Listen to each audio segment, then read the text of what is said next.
The man noticed a strange noise in his car and shocked the world when he discovered the truth about the noise. A man named John was driving one day when he suddenly heard a strange noise coming from inside his car.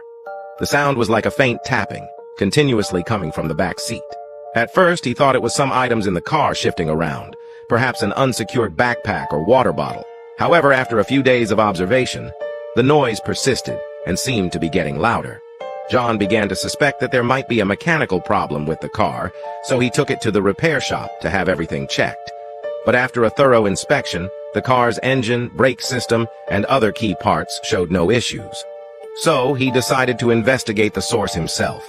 He parked the car in a quiet place, carefully listening to every corner of the interior, and finally discovered that the sound was coming from beneath the back seat. As he carefully opened the back seat, he immediately called the police to review the car. Watch part 2.